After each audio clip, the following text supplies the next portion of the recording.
గుంటూరులో నూతన సంవత్సరంలో భాగంగా అర్ధరాత్రి రోడ్లపై మందుబాబులు విధ్వంసం సృష్టించారు. చంద్రమౌళి నగర్లోని మంత్రి విడుదల రజనీ పార్టీ కార్యాలయంపై రాళ్లు రువ్వగా కార్యాలయం అద్దాలు పగిలిపోయాయి. ఇటీవలే గుంటూరు పశ్చిమ నియోజకవర్గ వైఎస్ఆర్సీపీ ఇన్ఛార్జిగా మంత్రి విడుదల రజనీ నియమితులయ్యారు. అయితే నిన్న అర్ధరాత్రి సమయంలో గుర్తు తెలియని వ్యక్తులు కార్యాలయంపై దాడి చేశారు. దీంతో పోలీసులు వారిపై లాఠీచార్జ్ చేసి అదుపులోకి తీసుకున్నారు.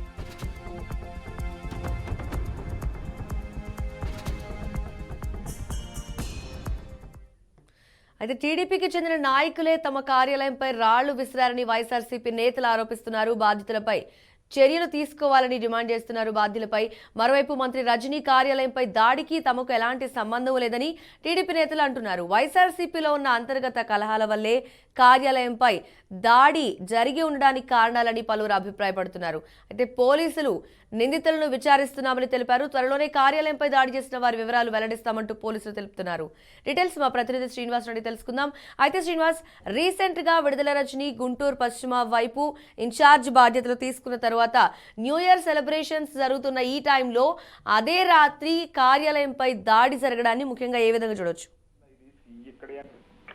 మౌనిక, గత రాత్రి న్యూ ఇయర్ సెలబ్రేషన్ సమయంలోనే గుంటూరు పశ్చిమ నియోజకవర్గ ఇన్ఛార్జిగా నియమించబడినటువంటి మంత్రి విడుదల రజనీ కార్యాలయం వద్ద కొంతమంది గుర్తు తెలియని వ్యక్తులు హంగామా చేయడం జరిగింది. ముఖ్యంగా ఆ ఆఫీస్ కార్యాలయానికి సంబంధించినటువంటి అద్దాలు ధ్వంసం చేయడము, ఫ్లెక్సీలు ఇచ్చివేయడం కూడా చేయడం జరిగింది. అయితే రాత్రి 12:30 గంటల సమయంలో హ్యాపీ న్యూ ఇయర్ అంటూ రోడ్ల మీదకు వచ్చినటువంటి భారీ సంఖ్యలో యువత ఒక్కసారి కార్యాలయం దగ్గర గుంపు కూడి నానా హంగామా సృష్టించిన పరిస్థితి. ఘటనా స్థలానికి చేరుకున్నటువంటి పోలీసులు కొంతమందిని అదుపులోకి తీసుకొని విచారిస్తున్నటువంటి పరిస్థితి. ముఖ్యంగా చూసినట్లయితే కనుక గుంటూరు చిలకలూరుపేట నుంచి గుంటూరు పశ్చిమ నియోజకవర్గ ఇన్ఛార్జ్ గా బాధ్యతలు స్వీకరించినటువంటి విడుదల రజనీ ఈ రోజు అధికారికంగా పశ్చిమ నియోజకవర్గ కార్యాలయాన్ని ప్రారంభించాల్సి ఉంది. ఆ కార్యాలయానికి సంబంధించినటువంటి ఏర్పాట్లు చేసిన తర్వాత గత రాత్రి 12 గంటల సమయంలోనే ఆఫీస్ వద్ద ఫర్నిచరు, అద్దాలు, అదేవిధంగా ఫ్లెక్సీలన్నింటిని కూడా ధ్వంసం చేయడం జరిగింది. దీనిపై ఫిర్యాదు తీసుకున్నటువంటి పోలీసులు విచారణ చేపట్టడం జరిగింది. అయితే ఆ వైసీపీ నేతల యొక్క అంతర్గత కుమ్ములాట వల్ల జరిగిందని తెలుగుదేశం వారు ఆశిస్తున్నారు.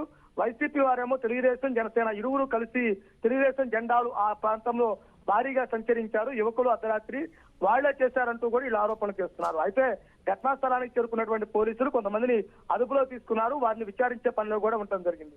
ముఖ్యంగా చూస్తే విడుదల రజనీ పశ్చిమ నియోజకవర్గాన్ని రావటాన్ని వైసీపీ నేతలు కూడా కొంతమంది బాహటంగానే వారిలే చేస్తుంటారని ఒక ఆరోపణ ఉంది. మరోవైపు అందరినీ రెచ్చగొట్టే విధంగా మంత్రి మాట్లాడింది కాబట్టి ఇటు తెలుగుదేశం, జనసేన వీళ్ళిరువురు కలిసి చేస్తుంటారని కూడా ఆరోపణలు ఉన్నాయి. ఏదైనా కానీ పోలీసులు దర్యాప్తు ముమ్మరం చేసి అసలైన నిందితుల్ని పట్టుకున్న తర్వాత దాని మీద క్లారిటీ వచ్చే అవకాశం ఉంది. అయితే నూతన సంవత్సర శుభాకాంక్షలు చెప్పాల్సిన టైంలో ఇలా జరగడం కూడా చాలా ఇబ్బందిగా ఉందని కూడా మంత్రి ఫీల్ అవుతున్నారు. Right Srinivas, thanks for your details. మొత్తానికైతే గుంటూరులో అర్ధరాత్రి ఉద్రిక్త వాతావరణం నెలకొందనే చెప్పాలి. విడుదల రజనీ కార్యాలయంపై టీడీపీ అనుచరులు దాడి చేశారంటూ వైసీపీ నేతలు చెప్తుంటే, లేదు వైసీపీ వాళ్ళ అంతర్గత కలహాలే దీనికి కారణమని కూడా టీడీపీ వాళ్ళు ఆరోపిస్తున్నారు. పోలీసులు అయితే మొత్తానికి ఏం జరిగిందనేది తేల్చాల్సిన అవసరం